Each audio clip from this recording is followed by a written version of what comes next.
प्यारे बच्चों, मैं जवाहर प्रवक्ता गणित एच इंटर कॉलेज अलीगढ़। देखिए, फलन की श्रृंखला में आज मैं आपको बाइनरी ऑपरेशन के बारे में बताऊंगा। जैसे कि आप जानते हैं, ऑपरेशन शब्द का जो अर्थ है वो मेडिकल फील्ड से न लगाएं। आप यहाँ पर मैथमेटिक्स में बात कर रहे हैं। इसका मतलब होता है संक्रिया, यानी क्रिया करना दो वास्तविक संख्याओं के बीच में एक सुव्यवस्थित तरीके से क्रिया करना है। अब तक आपने जो क्रियाएं कराई हैं, जो ऑपरेशंस किए हैं दो वास्तविक संख्याओं के बीच में, वो 4 ऑपरेशंस के साथ किए हैं। कौन कौन सी? Plus, minus, multiple and division. जब आप दो संख्याएं लेते थे तो या तो उनको प्लस कर देते थे, या माइनस, या मल्टीपल, या फिर उनका डिवीजन कर देते थे। यदि 3 संख्याओं का ऑपरेशन किया जाए, यानी संक्रिया किया जाए 3 संख्याओं के बीच में, तो क्या करते हैं हम? पहले 2 संख्याओं के बीच में ऑपरेशन करते हैं, फिर जो प्राप्त परिणाम होता है उस परिणाम और तीसरी संख्या के बीच में ऑपरेशन करते हैं। जैसे उदाहरण के लिए मान लीजिए आपके पास में 3 वास्तविक संख्याएं हैं, 3, 5 और 10।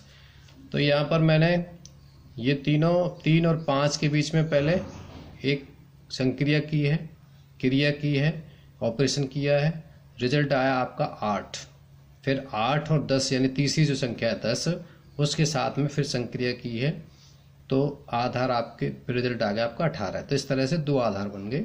या इस तरह से कर लीजिए, 5 और 10 के बीच में पहली संक्रिया, फिर रिजल्ट 15 के साथ जो रिजल्ट आया उसके साथ 3 और 15 के साथ में दूसरी संक्रिया। तो इस तरह से 2 आधार बन गए। इसी 2 आधार वाली संक्रिया को 2 आधारी संक्रिया या बाइनरी ऑपरेशन कहते हैं। बाइनरी ऑपरेशन का मतलब होता है, बाइनरी का मतलब होता है 2, और हिंदी में कहते हैं 2 आधार वाली, और ऑपरेशन का मतलब होता है संक्रिया। परिभाषा के रूप में हम इसे ऐसे लिखते हैं कि ये अपने आप में एक फलन ही होता है, क्योंकि फलन का चैप्टर भी चल रहा है, फलन ही होता है। तो कोई सेट ले लिया आपने, इस सेट पर एक बाइनरी जो ऑपरेशन होता है, जो आपने ऑपरेशन करते हैं 2 आधार वाले, वो एक फलन है। क्या फलन है? इसका नाम star from A cross A to A. ये भी यहाँ पर आपके समझ में नहीं आ रहा होगा, और चूंकि हमारे पास समय का अभाव होता है इसलिए मैं अभी एग्जाम्पल द्वारा इसको क्लियर करूँगा। इसको ए स्टार बी द्वारा निरूपित करते हैं। कुछ किताब वाले इसको ए ओ बी लिखते हैं, स्टार की जगह ओ इस्तेमाल करते हैं, वो अलग अलग चीज़ है। आपके एनसीईआरटी में स्टार ही इस्तेमाल किया है।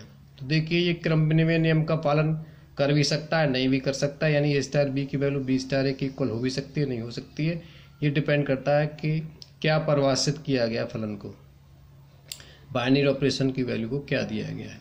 इसी तरह से साहचर्य नियम का पालन करता है, लेकिन पालन तभी करेगा जब ऐसा हो जाए ए स्टार बी के साथ में फिर स्टार सी के साथ ऑपरेशन किया जाए। अगर ए स्टार बी स्टार सी के इक्वल हो जाए तभी साहचर्य कहलाती है बाइनरी ऑपरेशन, अदरवाइज नॉट। ऐसे ही कोई भी बाइनरी ऑपरेशन के लिए कोई मान लीजिए एलिमेंट इसी सेट ए में ई इस तरह का एलिमेंट मिल जाता है, या उसका अस्तित्व है कि ए और ई के बीच में जो संक्रिया होती है उसका रिजल्ट ए आता है, या ई और ए के बीच में जो बाइनरी ऑपरेशन है इसका रिजल्ट ए आ जाता है, तो वो तत्समक कहलाता है। व्युत्क्रमणीय की बात करें तो देखिए जरा दिखाई दे रहा है कि नहीं। व्युत्क्रमणीय में अगर एक एलिमेंट ए का है और कोई दूसरा एलिमेंट बी इस तरह का ए में ही मिल जाता है कि ए और बी के बीच में 2 आधारी संक्रिया जब की जाए तो ई आ जाए रिजल्ट उसका ई, या बी स्टार ए की वैल्यू ई हो जाए। एग्जाम्पल द्वारा समझिए, मैंने यहाँ पर एक एग्जाम्पल लिया, आपके एनसीईआरटी से उठाया एग्जाम्पल। क्वेश्चन है, क्वेश्चन नंबर 5 है। तो जो व्युत्क्रमणीय है उसको बी को ए का इन्वर्स कहते हैं, ए इन्वर्स इसको, ठीक है। क्वेश्चन नंबर 5 है, एक सेट है आपके पास 1 2 3 4 का। ए स्टार बी की वैल्यू किसके बराबर है? ए और बी के बीच में HCF है, महत्तम समापवर्तक। अब इस महत्तम समापवर्तक को हम टेबल बनाएंगे। देखिए, हमने 1 2 3 4 5, अब ये पूछ क्या रहे हैं इसमें, ये भी समझ लीजिए।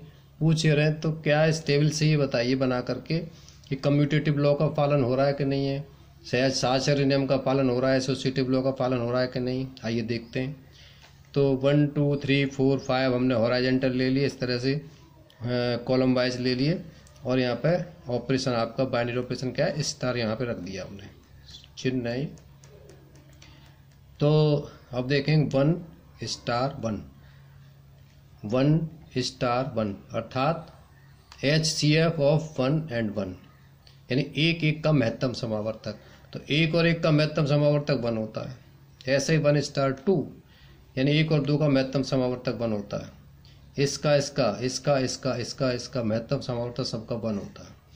इसी तरह से 2 1 का महत्तम समावर्तक यानी HCF 1, 2 2 का 2, 2 3 का 1, 2 4 का महत्तम HCF 2 होता है, 2 5 का 1 होता है। इसी तरह से 3 की टेबल बना ली, 4 की टेबल बना ली, 5 की टेबल बना ली हमने। तो अब वो ये कह रहे हैं कि ये वाली टेबल जो है क्या 4 वाली क्वेश्चन नंबर 4 में जो टेबल दे रखी है उससे मैच खाती है, समान है उसके? यस, मैच खाती है। क्वेश्चन नंबर 4 की टेबल क्या है ये देख लीजिए। क्वेश्चन नंबर 4 की टेबल भी यही है, बिल्कुल सेम है, तो बिल्कुल मैच खाती है, समान है। इसके आंसर लिख दीजिए आप। HCF की जगह LCM भी हो सकता है, जैसे क्वेश्चन नंबर 7 है।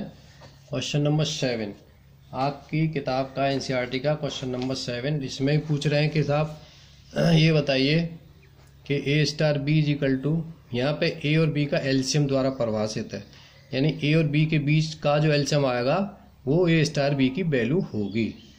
सेट क्या आपका 1 2 3 4 है, तो टेबल ऐसी बना देंगे 1 2 3 4 5, 1 2 3 4 5, ऐसे लिख लेंगे 1 2 3 4 5। अब A स्टार B यानी 1 और 1 का LCM लेंगे, 1 और 2 का LCM, 1 और 3 का LCM, 1 और 4 का, 1 5 का, इस तरह से LCM करेंगे। तो LCM लेने के बाद भी जो एलिमेंट आएंगे वो एक में मौजूद हैं कि नहीं ये देखेंगे हम। लेकिन यहाँ पर बाइनरी ऑपरेशन नहीं है, ये स्टार जो क्यों नहीं है, क्योंकि 3 और 4 का LCM 12 आएगा, 12 तो इसमें नहीं है। 4 और 5 का LCM क्या आएगा, 20 आएगा, 20 तो इसमें नहीं है। इसी तरीके से 3 और 5 का LCM कितना आएगा, 15 आएगा, 15 तो इसमें नहीं है। तो इस तरह से ये आपका बाइनरी ऑपरेशन नहीं है। अब एक क्वेश्चन और देखिए आप, ये क्वेश्चन आपका 11वें क्वेश्चन में वो ये कह रहे हैं कि साहब A is equal to n cross n natural numbers और star be the binary operation on A defined by a set पर। ये बाइनरी ऑपरेशन है स्टार, लेकिन इसकी वैल्यू किसकी इक्वल है, A प्लस सी, पहले एलिमेंट जोड़ रहे हैं ऑर्डर पेयर के, B प्लस डी कॉमा। तो क्या कम्यूटेटिव लॉ और एसोसिएटिव लॉ इसमें लागू होता है, यानी कम्यूटेटिव स्टार ये बाइनरी ऑपरेशन कम्यूटेटिव है क्या एसोसिएटिव है, ये प्रॉब्लम है आपके सामने। बाइनरी ऑपरेशन कम्यूटेटिव शो करना है और एसोसिएटिव शो करना है। तो आइए देखते हैं। तो देखिए सबसे पहले कम्यूटेटिव लेते हैं। जैसे मैंने आपको बता रखा है कम्यूटेटिव शो करने के लिए A स्टार B की वैल्यू B स्टार के इक्वल हो जाती है तो कम्यूटेटिव है, अदरवाइज नॉट है। तो पहले A स्टार B लेते हैं। A की वैल्यू क्या है यहाँ पर, A B order pair A B है। B की वैल्यू क्या है, C D ऑर्डर पेयर। और कौन सा नियम लगाएंगे इसमें, यहाँ से उठाएंगे। तो A प्लस C और B प्लस D दे रखा है। अब इसका और इसका स्टार देखेंगे, यानी दो आधारित संक्रिया देखेंगे क्या है। तो C प्लस A हो गया और ये D प्लस B हो गया। इसको हमने ऐसे लिख दिया A प्लस C और B प्लस D, कोई बात नहीं है। तो देख रहे हैं 1 और 2 दोनों इक्वल है, इसलिए लिख देंगे कि इस बाइनरी ऑपरेशन स्टार संक्रिया क्रमपरिमेय द्विआधारी संक्रिया है, राइट। अब आता है आपका एसोसिएटिव शो करते हैं। एसोसिएटिव में देखिए 3 एलिमेंट लेते हैं, जैसे देखते हैं A star B star C is equal to A star B star C की इक्वल हो जाता है तो एसोसिएटिव है। यहाँ पे A की वैल्यू कितना है, ऑर्डर AB, B की वैल्यू कितनी है, ऑर्डर AC CD, और C की वैल्यू यहाँ पे EF है। तो देखिए इन दोनों के बीच में क्या हो जाएगा, A plus C B plus D हो गया, इसके अकॉर्डिंग जो दे रखा है परिभाषित जो है आपके सामने। और ये ऐसे कैसे रहा। फिर अब आपका ये और इसके बीच में बाइनरी ऑपरेशन लगेगा, तो A plus C plus E हो जाएगा, B plus D plus F हो जाएगा। तो ये आ गई आपकी क्वेश्चन नंबर 3। अब हम इन दोनों के बीच ले लेंगे पहले और इसको बाहर रखेंगे। तो देख रहे हैं इसको जब इन दोनों के बीच में बाइनरी ऑपरेशन लगाएंगे तो ये आ जाएगा C प्लस C और D प्लस F। फिर इन दोनों के बीच में बाइनरी ऑपरेशन लगाएगा तो A इसके साथ ऐड हो जाएगा, B इसके साथ ऐड हो जाएगा। तो ये वाली इक्वेशन 4 हो गई। तो 3 और 4 भी दोनों इक्वल ही हैं, तो यहाँ लिख देंगे अतः बाइनरी ऑपरेशन यानी स्टार संक्रिया साचर द्वाधारी संक्रिया है। आज इतना ही, शेष कल।